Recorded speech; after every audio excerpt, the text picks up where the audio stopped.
This summer, once they moved out, I kind of challenged myself and my team to do a total overhaul of our indoor areas. Definitely gonna take a second to like thank them, Caitlin being one of them, because it was a lot more than we thought it would ever be. I like to keep my areas very clean, and I'm sure other people do too. And as a neat freak, walking in there was logs everywhere, there was branches everywhere, hammocks, like rope. It looked like a mess. So that was not easy for me. I'm sure it was not easy for other people to just see. So going through that, thank you to them. And they did just move in this past week, and kind of getting to see them come in. None of this had been redone or totally redone in 5 or more years. So getting to bring them all in and just see their initial reactions, it kind of instantly paid off. On top of that, it was very nice to walk in there in the weeks before they moved in and just have it be clean.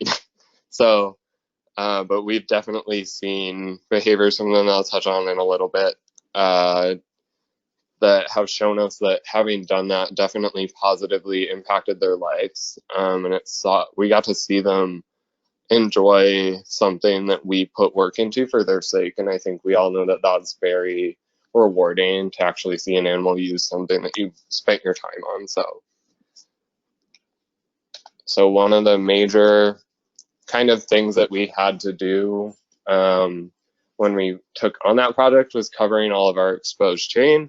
So I had wanted to do it for mainly visual appeal, but also safety. But there were definitely people on our management team, and our like enrichment and safety coordinator had wanted it done for a while. So we took on that project of getting rid of the large majority of exposed chain. Some of the furniture that we put in there, especially for the gibbons, is pretty heavy. And our gibbons can, I'm sure Shannon can attest to this, can be pretty intense when they're calling. Our male Simon gets pretty worked up sometimes and does thrash around a lot and kind of throw things around. So they are crazy strong. That's a lot of pressure to put on just rope. So that wasn't really in the question for us. We couldn't use rope for everything. So if we had to use chain, we luckily have a lot of fire hose on hand most times. So we just cut fire hose to lengths that we knew would cover it and kind of slipped it over and bolted it at the top just so it wouldn't slide. And that was a pretty easy fix for us. So with that, immediately after we brought in our lemurs, we saw them scent marking the fire hose, which doesn't seem like a huge deal. But to me, I would say that rubbing your scent glands on chain, it cannot be very fun. So having them do that on fire hose was just like, I'm sure that feels better for them. But also them not just looking at the fire hose and just like disregarding it was nice. They obviously weren't they didn't hate the idea of us covering the chain and didn't hate the fire hose addition, that they just walked by it and disregarded it. So it doesn't seem like a huge thing, but it was a nice thing to see when we brought them in. On top of kind of adding that fire hose over the chains, we had some furniture that was never really used by our primates. They barely ever interacted with it. And one of the big things that we kind of did that with was some of our old playground equipment. So that the green and blue large picture on the left is actually an old like monkey bar set, I believe. That had sat in our black and white enclosures for probably 5 years, I think, is when it was added. And it mainly just collected poop. That fire hose did not used to be on there, so they would, occasionally our female would sit on it, but if she was sitting on it, it was mostly just to kind of poop on the bars below it, or it would sit there and collect poop from above. So that's obviously not the most positive interaction. It's not really negative, but it's not like, yes, I enjoy this item. So by simply kind of putting maybe 2 to 3 feet of fire hose around it and adding it into a different exhibit in a different way. Eddie, our male white-handed, has chosen that to be one of his pretty frequent spots to sit. Anyone that works with primates knows that we obviously do have an extensive enrichment program outside of all this, but getting them to use all of that furniture and all the features in their holding instead of just sitting in the same spot all the time, or always using the same branches and rest spots, or always using the same pathways to get from point A to point B, is undoubtedly going to occupy more of their time during the day, add an extra source of stimulation for them. And if they do happen to not be occupied at the moment, it gives them another option to go do that or go interact with that piece of furniture in a way. So they don't just sit there in the same spot and kind of wait for us to go give them food or go train them. So not all of our fire hose enrichment has always been a hit with our primates. Last year, it's in that bottom right picture, I basically took straps of fire hose and nailed them to plywood boards and put them through the top mesh. When I did that, I thought, hey, this is gonna be like a fun place for the gibbons to swing from, or maybe the lemurs will like try to scent mark it or something. No, I put that in. I'm pretty sure the lemurs looked at me like I was crazy. I don't think they ever touched the strips.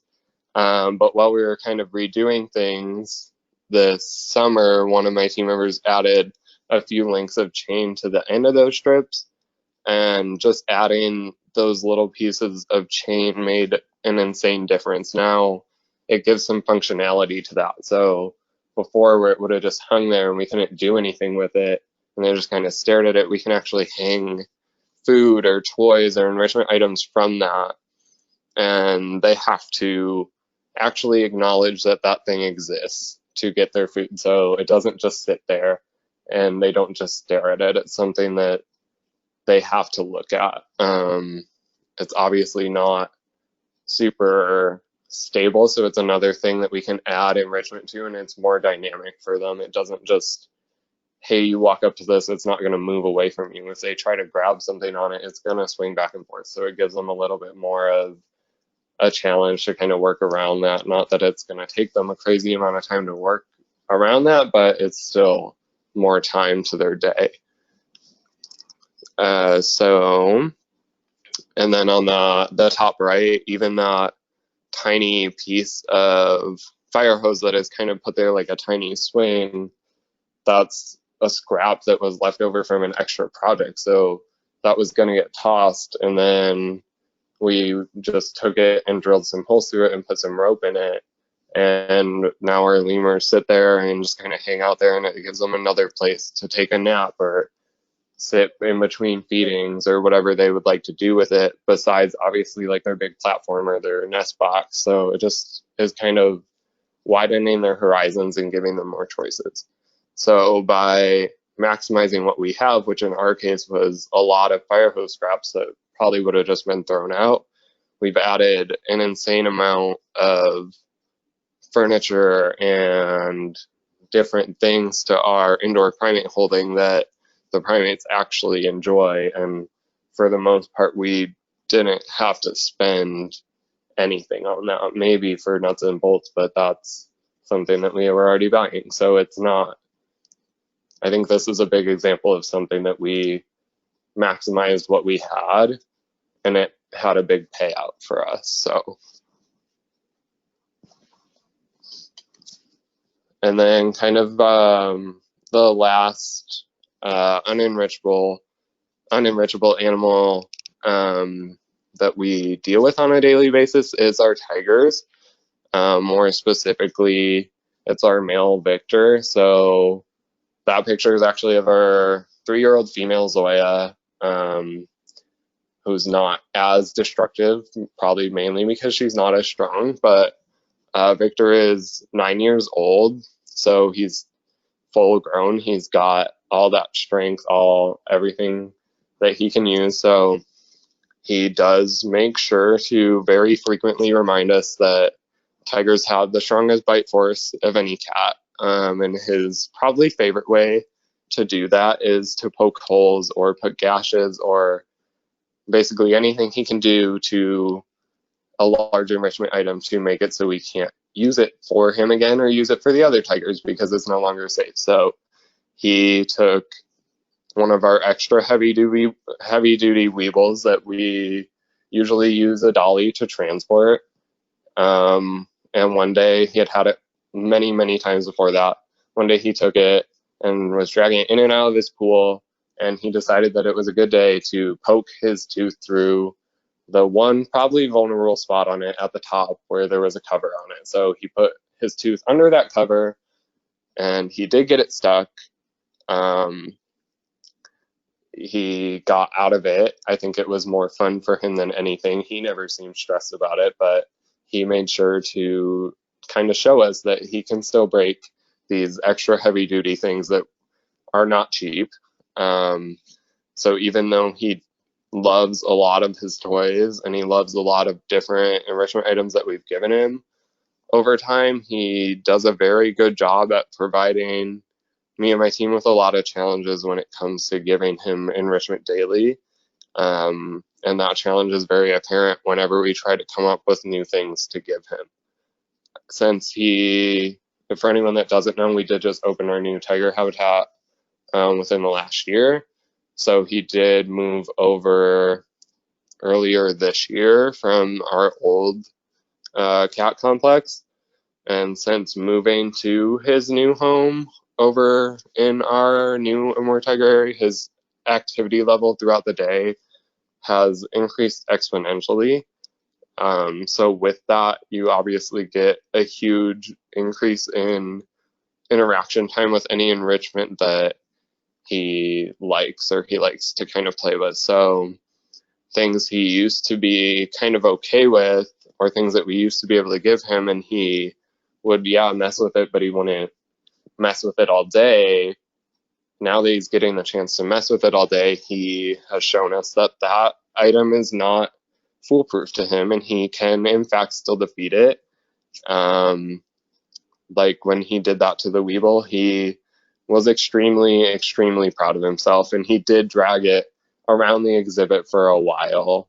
And he did his little, I'm going to strut my stuff, like, hey, I just killed this, please look at me, like I did a good job. So yeah, that's cute, that's sweet. It was nice to see that from him, but then you kind of snap out of it and you're like, okay, yeah, you just broke that. Like, we can't get that to you. So that, it's frustrating to give him things that we used to be able to give him and see him enjoy. And yes, he's still enjoying it, but it's a worry. Like, it's worrisome to give him some things now. So kind of branching off of that, these are all pictures of the quote-unquote monster in question. So the biggest picture on the left is Victor with an old slide piece that we grabbed from one of our parks. That started off as a great opportunity for us to recycle something that was otherwise just going to be tossed out. And that was an exciting, like, free little bonus toy for us. So that was fun at the beginning. And he did try to drag it all the way up his catwalk. He did have a lot of fun with it. But within a few hours of that, I went back to check on them, and it looked like somebody had tried to murder this slide, because as a cat, he did not want to stop playing with it, even though I'm sure that did not feel good on his gums. And he had chosen to place it just right in front of our viewing window. So yeah, there was obviously blood on it. It did not look good, and it was right in front of the window. So on the plus side, yes, he had fun, and he did try to drag it up the catwalk. He did not make it, which was also pretty fun for me to watch. His gums were fine because he's pretty used to tearing stuff up, but it did do enough damage to the slide that it's not something that we can give to him again. We tried to give it to Zoya, but she's pretty picky about enrichment, so she just like acts like it doesn't exist. So I have no idea if she could break it. But But lucky for him and us, his favorite thing in the world seems to be those old white barrels in that top right picture that we can pretty easily get from a place in town. I think we get them for free actually, because we use them for like holding tents down and stuff for events. If it's not free, it's pretty cheap to us. So I know that that's a pretty steady supply for us. So he does obviously destroy that, but the plastic is kind of in that sweet spot where it's less hardy than the slide, so it doesn't damage his gums as much when he does tear it up. And as an added bonus, I'm sure it does a really good job of cleaning his teeth, which is nice for us because it's one less thing we have to worry about. But it is durable enough that it doesn't just chip off and break in pieces. Luckily, he does not, or as far as we've noticed, he doesn't eat pieces of them. I don't think he's often broken off pieces entirely that he could chew either. He doesn't seem to want to like break pieces off and eat them. I think he just wants to destroy it just to destroy it. So it's kind of a happy medium for him and us. With him, they are usually a one-time use, but as I said, it's easy and cheap for us to get, and it is safe for us to give to him every now and then. So that's kind of another thing that we do for our animals that is just kind of maximizing the resources that we have available to us.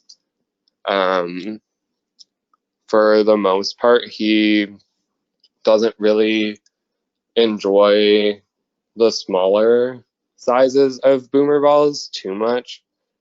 He does like the giant ones, and he has also poked through like the severe duty ones of those, so that's another great thing that he's done. But if they're not giant, he doesn't really mess with them too much. So instead of giving that to him and knowing that he's not going to really mess with it and then just having him ignore them, Caitlin actually, I think, saw it on Zoo Creepers or somewhere and froze sheep's wool onto it. And this was an item that he usually wouldn't even kind of care about, or he wouldn't give the time of day to it.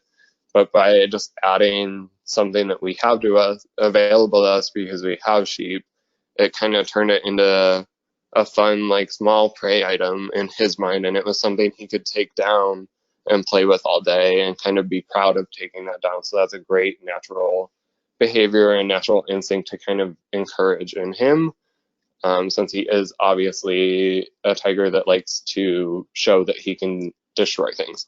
So by adding just a little something extra to a pretty frequent item, kind of like we did for all the fire hose additions of primates, it was an amazing and cost-effective and safe way for us to encourage those natural behaviors. How did you attach sheep's wool to the ball? Oh, I'll let Caitlin take that one. So I just kind of like put the boomer ball in like a little square bucket that we had, and like got the ball wet and like the sheep's wool a little wet, and like just froze pieces onto it like a little bit at a time. So it took a couple days, but it was pretty easy to do actually. It's really cool. They definitely all loved it, so it was nice. Yeah.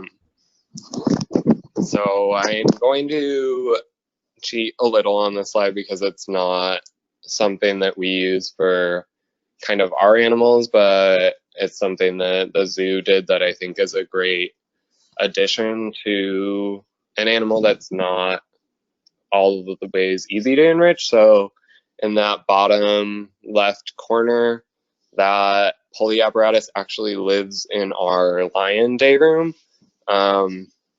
Our tiger day room is a little smaller. It does not go up anywhere near as high as our lion one. So on top of not really feasibly being able to do it in the building, I'm sure if we gave that to Victor or even Zoya, that would be something that they would tear down, and that's obviously not something that we want. So that was is a great addition for cats. obviously that's a bigger scale if you're doing like renovations or a new building or whatever, but that's a great thing to give to cats. That I know has given our Africa team a lot of extra enrichment opportunities for the lions, and has been a great way to kind of add more excitement to those items that we used to give to them, but they weren't really too fond of. So if we give, and I'm sure Taylor can attest to this, if we give the lions a barrel with nothing on it, sometimes it's just there and they just look at it. But I know they had tried to hang a barrel at one point, and Kyoto lifted his whole body off of the ground to try to get it down. I don't think that's really something they do a ton anymore, because I think it shook most of the beam, so that was not great and not fun to see. But even if it was just that one time, that's something that is great for that animal to kind of get to exhibit that behavior. So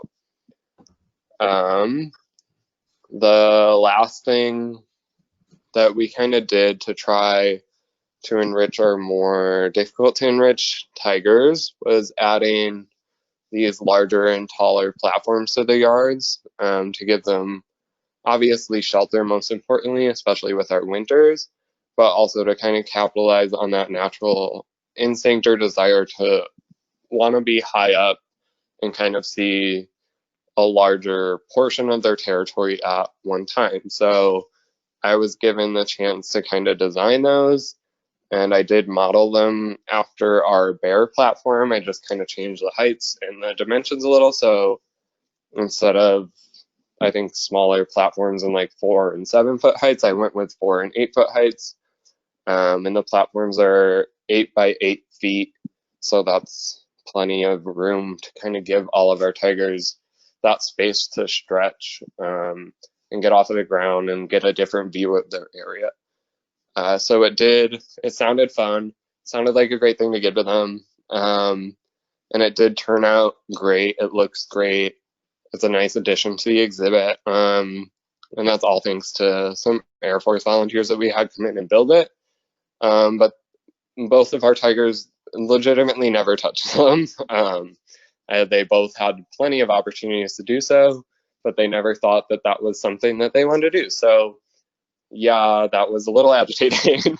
But it did end up working out.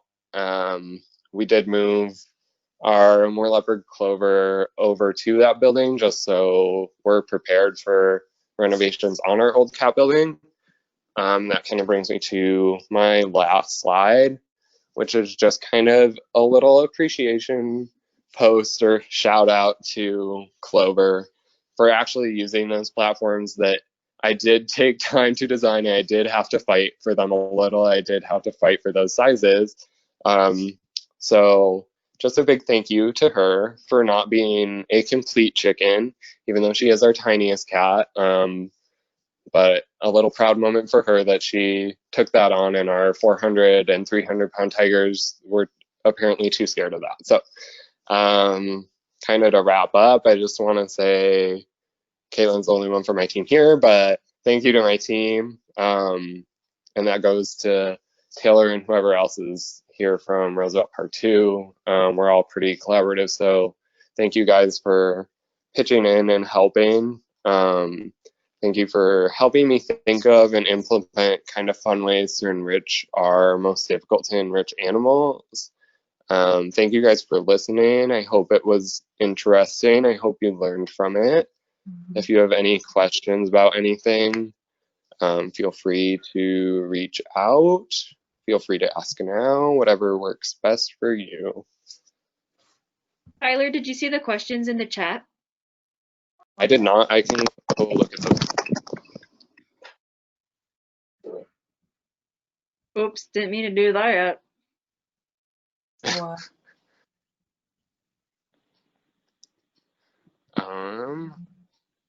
Okay, I'm looking at. So Shannon asked, do you think if you made a little stair off the first platform, they would use it more? It's For the just bears. that, yeah. So I know we have talking about actually lowering it too, just by a foot to see, because they can get their front paws up on that. I think just with their age and their weight and stuff like that, it is hard for them, but that's definitely something that we could also add, and I think it has come up. I know it came up when I was designing the tiger platforms, and we still had our oldest female. So that's definitely something that's on our radar as an option. I think we've been thinking about moving that platform down for a while, and it just hasn't happened yet. So hopefully next year it'll happen. But yeah.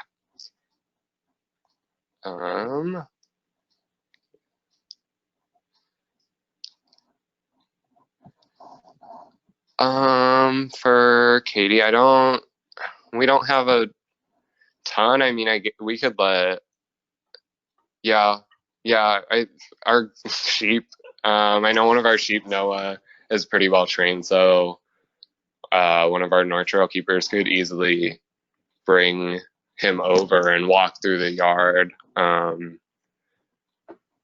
Yeah, that's a good idea. That would be exciting. Outreach animals. I've tried to talk into like walking Noah past the window, and that just hasn't happened yet. But yeah, I like that a lot.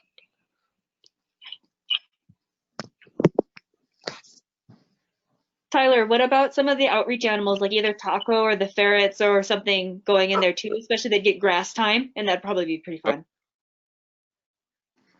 Yeah, I think that would definitely be easy to do. I think that would be fun. I know we give them poop from other animals sometimes, but I'm sure that's a completely different thing. That's a whole animal, not just their poop. So we did over the summer we have zookeeping at Dakota Zoo, and so that's like kids are learning what it is to be a zookeeper. It's not so much about the animals and even conservation, like what the zoo is for. It's really just to kind of teach them about us and what we do. And so we have zookeeper cleanup activities, and so I would pull our bears in and like double lock our doors and have the kids go out in the yard and just like pick up sticks and like make it clean and get to work. But the bears for like 4 hours, like literally the rest of the day, were just like very intently smelling the ground, like smelling all of these children. And like for the rest of the day, I couldn't even get them to come over to me. Like at the end of the day, I'm like, hello, like I understand everything's very exciting. But I thought that that was something that was really cool and unique for the kids, I think, too. yeah, I'm sure kids would love that. Cute, yeah, hiding food for the bears too. Yeah. I think some of the biggest struggles with those like larger animals is just that they're like large and we're so limited by money and safety, but like also our exhibit space. Like when you were talking about that Weeble toy, I was imagining what that exhibit is made out of, and like in that if the tiger was like, here we go, and just like pushed it into the mesh. Oh gosh. Yeah, it's definitely nice, like having them in a new area and like trusting that mesh a little more. And I know there was like, I think the only thing we've run into was like there was one video of like the lions in the day room with a ball, and I think Becky saw it and like had a mini heart attack because what if he just like slapped it in the window? Like I'm sure that it would be fine, but like that's a heart attack. So I definitely try not to give him, especially in our day room, it's so much tinier than the lion one. I try not to give him giant things because I know he can be aggressive with his things, and I don't want that to go through a window. So yeah. We don't even give like our spider monkey Imes. There's like a ball like this big that's just a hard plastic ball, and he'll take it and just like throw it at the window. So we don't give that on exhibits. yeah. Stuff now that he's getting older, for sure. I think I don't even know if we have that in our primate center. I think we were just like, nah, better not. Gosh. Cool. If anybody else has any other questions, feel free to reach out. You can, obviously, we're using our Facebook page a lot more this week. I think we're also kind of figuring out what works best out of necessity, but I think that it'll help us in our Facebook presence a little bit more after the conference too, especially being that we are so spread out. It will only benefit us for that to be the case. So it was always kind of the intent for the group on Facebook to be an interactive platform. If you have questions, if you did something really cool with enrichment, like building all this stuff, this primate overhaul sounds really awesome. So just like kind of showcasing yourself and your zoo, or if your zoo posts something and you want to share it to our group, being that, again, we're so far away, some of us don't know so much about the other facilities. So just kind of letting us see what everybody's doing. Again, that's really the big point that I want to drive home about the chapter, is that it's by the keepers and for the keepers. So for all of us to be able to learn from each other and kind of see what's going on is just going to benefit us and all the things. So I'm very thankful for PJ for coming to talk to us, Tyler for giving us all your cool enrichment-y ideas. I'll be reaching out to Caitlin and Tyler for your winnings whenever I get that. Dave says the best tiger toy he ever built was PVC covered in rope for like scratching. Scratchy. He's probably not going to talk. He'll probably type in the thing.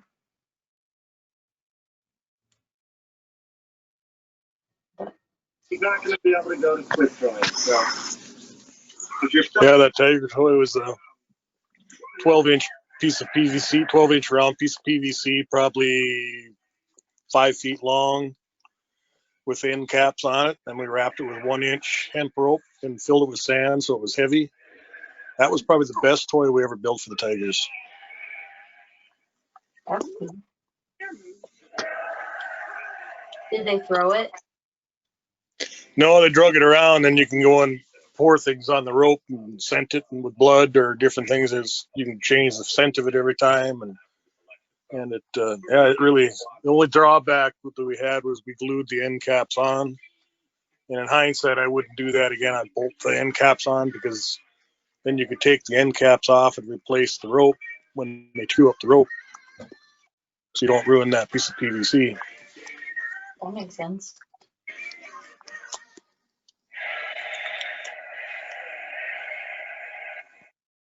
Old car wash brushes. We have those too for our camel and bison and reindeer, I think, too. Yeah. And maybe even the wool, maybe not the wolves, I don't know. But we have those too, and it helps them with their shedding seasonally. Yeah. Talking. We have them in some of our hoof stock exhibits kind of sporadically. I know the biggest one that I see it being used is Highland cows, our male Highland, like especially our Highland. Oh, he is like feisty right now. I don't even take care of this animal. I just like pass him, and you can tell by the way that he's scratching that he's gonna be feisty. He's like, oh yeah, take that. Oh. It's ridiculous. It's hilarious. So neat. I will say that that's about a wrap up for the evening. Tomorrow we have Rachel Ross, who's going to teach us how to be better educators. And then because we are living in a winter wonderland, currently it is snowing outside. I don't know what it's like in Montana. I feel like also probably snowing or cold. We just had 3 days straight of snow, and today was the first day it wasn't snowing, so. Nice. So we're experiencing cold, but it's how to beat the cold is the topic. It is something that we have talked about before. It was one of our first meeting topics a long while ago, and it's one that's had a lot of interest overall. So working in a place that it gets to be in like -10 is a number that I see pretty regularly. Like -20 is also, and then it kind of dwindles. I don't see -30 so much, but yeah, thank you, PJ, for talking with us. but figuring out how to deal with that, we have to work outside. That's where our animals are. Some of our animals are outside, and also Taylor brought up a good point to me, like going inside to outside, because a lot of these animals that we care for can't handle that, but we still have to balance that. Like, because we're humans, we can, and we have to figure out how. So getting together and kind of talking to people who've lived in the Dakotas for a while or worked here a while and kind of know some of the tricks, and just like bouncing off ideas on each other is going to be mostly for tomorrow. And then we'll do a couple more drawings and kind of just finish up our virtual conference. And I think it's going really well. Thank you guys, everyone who is attending. We're really excited to have as much attendance as we have and participation, and keep an eye out for posts tomorrow on our Facebook page, and hopefully a bunch more in the future, because we're gonna get better at it. Yeah. Cool. There's gonna be a survey tomorrow too about the whole conference, just like an end cap dealio too. So keep an eye out for our Facebook stuff, and we are donezo with the funzo, I think, guys. Good night.